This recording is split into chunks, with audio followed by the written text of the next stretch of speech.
Angibingelele emakhosini, ngibingelele kompangazitha. Cha Bangoni, ngibona ukuthi angiphinde ngenze enye i-VN yesibili ngoba sebebaningi kakhulu abantu esebengenile. Sekulukhulu nokuyithola leya VN engangiyenzile, futhi sesinama-group amaningi manje ehlukene ngokwey'ndawo zethu. Mhlambe ukuze-ke ema-groupini onke lawa sevuliwe kusabalale kahle ukukhuluma, ngibona kufanele ngenze enye i-VN. Lapha amaqwabe sisemshikashikeni wokwakha isigodlo sabeNguni emzini waseBuhleni. Indaba yethu-ke iqala kanje maqwabe. Eminyakeni emidala kakhulu, mhlambe yama-70s, inkonzo yobuNazaretha isesemzini wasePhakameni enkosini yesibili ilanga.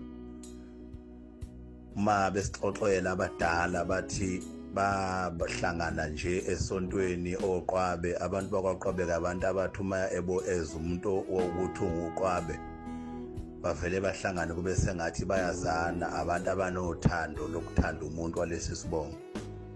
Base bethi kuma behlalele phansi bexoxa nje ngey'nkinga abanazo owasemampondweni nowakwaZulu nowaphi, bathola ukuthi iy'nkinga zabo zokuhlupheka ziyefana. Baney'nkinga ey'fanayo zokuthi umuntu wakwaQwabe akayi phambili, ngisho angaceba kanjani kodwa uhamba awe. Abantu bakwaQwabe bayafa nje kalula, uma kwahlabeka wagula uyafa. Ukuganisa kubonakala nakho kuyinkinga, ukuganwa kuyinkinga. Iy'nkinga nje esinazo kwavele kwatholakala ukuthi bonke baney'nkinga ey'fanayo. Base bethi hayi, asihambe siye enkosini yamaNazaretha ilanga ke siyokubika lokhu kuhlupheka, ukuthi thina abantu bakwaQwabe senziwa yini uba sibe nokuhlupheka okufanayo na.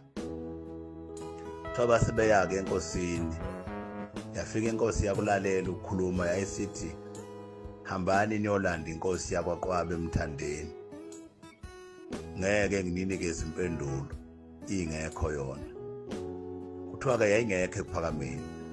Nempela bahamba bayilanda inkosi yakwaQwabe eMthandeni, ezala inkosi le esinayo njengamanje.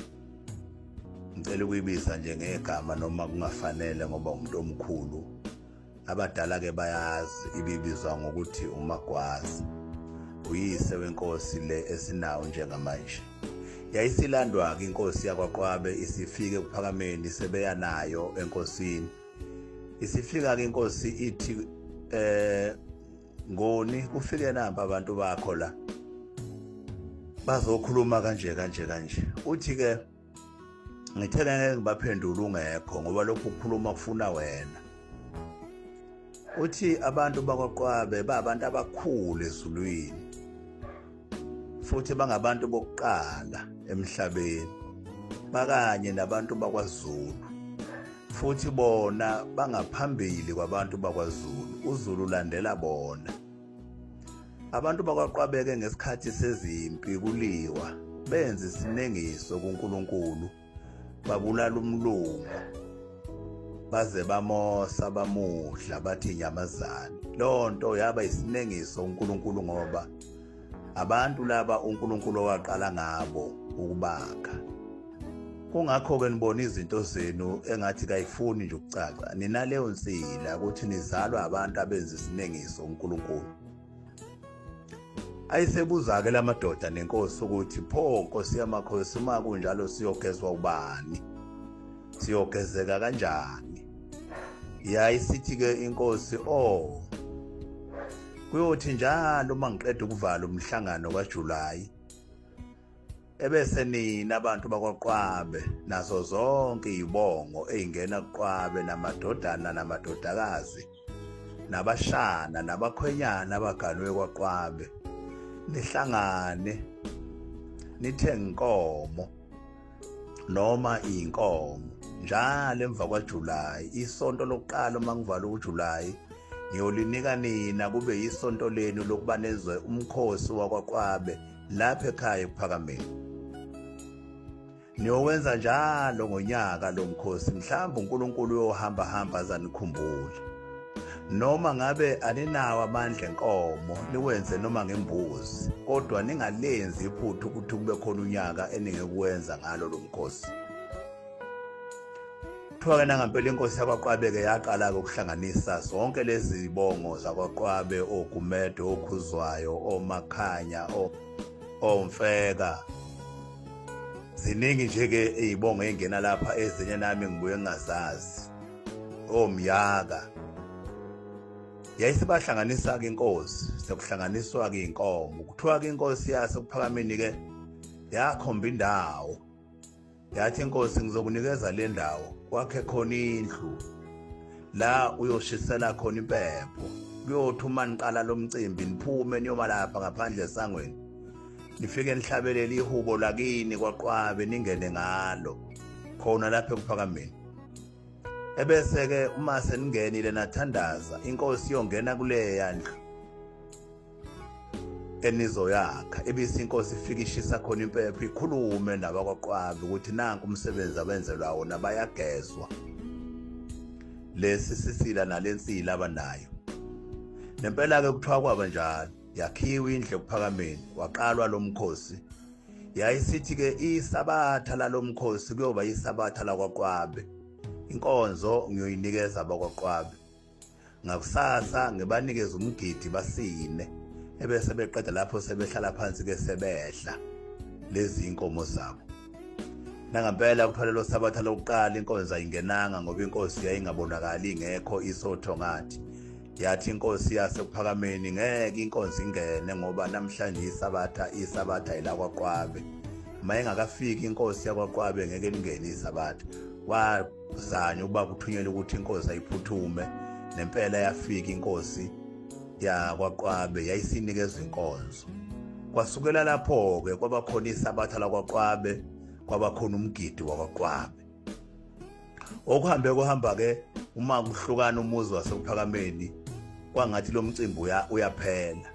Uthe sekusebuhleni yawubuza inkosi inyanga yezulu ukuthi umcimbi owenziwa abantu bakwaQwabe wayekelwana, wavuswa emva kwenyanga yezulu futhi waphinda waphela. Kwayinkosi yesine uThixo, yawubuza nayo, bese ngihlakaniphile-ke nami. Sahlangana-ke nabobaba babekhona ngalezo yikhathi abadala, obaba uMgqamo, uGumede, ababazi lomlando engulandayo. Kwayiwe enkosini uThixo, yafika inkosi yavuma ukuthi asiwuvuse siwenze. Okuthe kuma sekuyile nkosi uNyazi, saphinde sayewethula futhi enkosini uNyazi lwezulu. Yona-ke yayisisikhiphela indawo, yathi asakhe lapho uround. Wakhiwa lo round, wenziwa lo mcimbi. Lo mcimbi-ke bangoni akusiwona umcimbi wabantu abakholwayo ebandleni lamaNazaretha. Umcimbi wanoma imuphi umuntu othinteke esibongweni sakwaQwabe, onegazi lakwaQwabe. Hayi ukuthi kufuneka umuntu osonto ebuhleni, kuphela ukuthi sanikwa inhlanhla engandile ukuba kuthiwa sizoshisa impepho, sishisele esontweni, sesihlabe esontweni. Akuyona into esonto, into yabantu bakwaQwabe. Uma nifikile futhi ngoJulayi nazoyenza lento niyoyibona, ngoba noma kuyongenwa esangweni kuhlatshelelwa ihubo lakwaQwabe. Siyafundisana nangale ihubo ukuthi ihubo lakwaQwabe lihlatshelelwa kanje. Noma kamahubo kuyenzeka ehlukana ngefane, kodwa sikuyafike kufundiswana ukuthi ihubo lakwaQwabe iliphi elikhulu, kuhlatshelelwa kanjani ihubo lakwaQwabe. Akuhlatshelelwa ingoma zasesontweni, kodwa kuhlatshelelwa ihubo lakwaQwabe. Ke kungenwe ngalo-ke, ebese kuhlatshwa ntambama, inkosi ishisa impepho, kuhlatshwe zilale inkomo, kuvuke ngakusasa ekuseni, ihlahlelwe, iphekwe, siqasha amatende, senze yonke leya nto, sisine emva kokusina-ke bese siyadla. Le ndlu-ke ebese siyakhile, idiliziwe, yadilizwa ngesizathu sokuthi ubaba usakha indlu enkulu yesonto laphana enhla komuzi ebuhleni. Wayesesisikele enye indawo phezulu ngasedamini lokubhabhadisa, wathi asihambe siyokwakha khona isigodlo. Lesi sigodlo sisakhe kahle, sibukeke, singakha amafukufuku nje, sibe sakhela abantu abakhulu kangaka. Amazwi enkosi lawo uNyazi lwezulu. Manje-ke bangoni nabashana nabakhwenyana, sihlaba umkhosi lapho ukuthi simi ngeenyawo sakha lomkhosi lesisigodlo sakwaQwabe ofuna sisebenze emva kwaJulayi. Njengamanje nje kukhona udonga luka round olungafulelwe olungenziwe lutho. Kufanele emva kwaJulayi sibe sesakhe izindlu lapha, hayi indlu eyodwa. Kube lo round uphelile, mhlambe sakhe neomunye uround omkhulu, kube khona neqhugwane la kujiselwa khona impepho. Sakhe nenye indlu eceleni mhlambe ezohlala amakhosi. Sihlaba umkhosi ke banguni ukuthi akube lo nalo lapha ekhona nalapha zikhona umuntu wakwaQwabe akawuhlabe lo mkhosi adlulisele phambili, ngoba asazi ukuthi uNkulunkulu uyosikhumbula kanjani. Kufanele osezwile amaziso omunye kwathiwa lo mcimbi singawuyeki siwenze unyaka nonyaka, noma ngabe inkomo sinayo siwenze noma ngembuzi. Manje ke banguni ke bengedlulisa lokho maQwabe ukuthi njengamanje siyakha sakhe isigodlo, sine account lapha yase hardware eMtshebheni la esivele sawufuna khona iaccount ukuthi abasinikeze iaccount sizode sifaka khona thina imali siyijikjela khona, thina bese sihamba siyolanda imaterial kuyokwakhiwa. Kubaluleke kakhulu ke banguni ukuthi niqikelele ukuthi umuntu ofaka imali eMtshebheni kule account engizoyithumela la aqikelele kakhulu ukuthi kwi-reference abhale ukuthi abanguni basongoye. I-reference leyo uma ufaka imali i-reference yakhona ithi abanguni basongoye ukuze le mali ingalahleki. Sinikela ngamandla ke lapho banguni umuntu anakho, bakhona sebefakile o5,000, abanye bafaka o2, enye insizwa nje kwakhuzwa ivele yafaka u13,591 rand 7 cent, abanye bafakile o500 rand 1,000 ngamandla. Sicela ke banguni ukuthi siyisabalalise le account number yase hardware izongena emagroupini ngoba amagroup asemaningi. Ngaphandle ke futhi kwale account ke yase hardware sibuye sakha amagroup sagroupana ukuthi indawo ngeindawo ayihlangane, kube khona umnikelezi oqoqayo njalo ngenyanga zakhe isikhwama okuzothi ngoJuni uma sesiya kuJulayi sithola ama report ukuthi kuzo zonke lezi indawo sebeqoqe kanjani, ngoba sicela inkomo ngeindawo ngokwehlukana. Lezi indawo sizihlukanise kanje, ngizoqala inyakatho kuze kuzoshaya ihluhluwe nakumtuba. Sinabantu ababili lapho abazosebenza leyo ndawo okungomshumayeli, ukuba ngomshumayeli uGumede bobabili bazohlanganisa amaqwabe zonke lezo indawo baqoqe umnikelo basabasakhela inkomo. Ebese kuza neno uNgoye neMpangeni neBay nabo futhi sibheka inkomo futhi kubo. Size neno iNkandla ishowe kuze kuzofika lapha phansi iMelmoti kuze kuzofika eMandeni nabo futhi sibheka inkomo futhi kubo. Ebese siza eNdwedwe naMaqadi kuzozoshaya kwaMashu la indwedwe yonke leyo sibheka inkomo futhi. Umaphumulo wonke neNdlunkulu uMthandeni sibheka inkomo futhi. Iningizimu kusuka lapho Thukela, Maritzburg, Hawiki, Mbumbulu kuyoshona koXhobo sibheka inkomo futhi. Kulezi indawo ke ngibalawo zu6. Uma kusebenzeke kahle kuyosho ukuthi sothola inkomo eziwu6 ekupheleni kwaJuni. Sicele ukuthi kunikelwe kanje ngokwalezi indawo. Labantu ababili abakhethe abamele lezi indawo bazozakhela bona ithimu yabo bazosebenza nayo, kodwa bazobe beqoqa imali yomcimbi kaJulayi engahlangene nomnikelo wesigodlo. Sase sibona ukuthi ke asiyiqala uma kuphela uFebruary le mali. Sizobeka u100 rand ngoFebruary, March, April, May, June. Kusho ukuthi 500 rand inyanga ezisihlanu. Kodwa kwazi uyikhokha kanye uzoyikhokha kanye athi nje ulukuhlu, kodwa sithe ayikhokhwe kancane ukuze ingezweni ingasindi. Ngakho ke banguni ngicela ukuthi ke ngiyibambe lapho zonke lezi indawo esengiyibalile sezivuliwe, ama group akhona kunamalinki umuntu akufanele ajoyine azibonene ukuthi mina ngiseningizimu ngingena la, mina ngisenkandla ngingena la, mina ngisenyakatho ngingena la, awasendwedwe nendawo yakhe kanjalo kanjalo. Sizokwehlukana ke lapho mase sesinikela le mali engo100 inyanga nenyanga okuyimali yomcimbi, kodwa le yesakhiwo sesigodlo siyikhokha endaweni eyodwa sonke sifaka kwi-account yase-hardware okuthiwa i-Star Hyper Hardware elapha ya eMtshebheni. Cabanga ukuthi benguni ngichaze kahle noma ngelulileke iVN yami izobande kakhulu, kodwa ngizama ukuthi kucace. Ngicela ukucacisa futhi ukuthi ngiphindile futhi ngacela kubo bonke abefundisi bebandla lamaNazaretha ngoba sine group yethu ngabethulela befundisi, ngacela ilungelo ukuthi ngiyacela ukuthi la emathempeleni okunabantu bakwaQwabe khona, abantu bakwaQwabe uma becelana beyocela le mali bangabaphazamisi, bazi ukuthi bakwenza ngokusemthethweni lokho.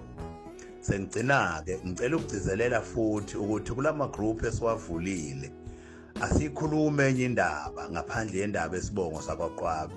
Asikhulumi ngepolitiki, asikhulumi ngenkolo, nathi singamaNazaretha nje asikhulumi ngenkolo yethu ebuNazaretha, sikhuluma ngalo mcimbi ngoba lo mcimbi awunakho ukuthi umuntu ukholwa kuliphi ibandla, futhi akusho ukuthi uma usungene kulo mcimbi usuzoba yiNazaretha. Cha, kodwa nje okusihlanganisile sihlanganiswa ukuthi singabantu abathandiwe ezulwini.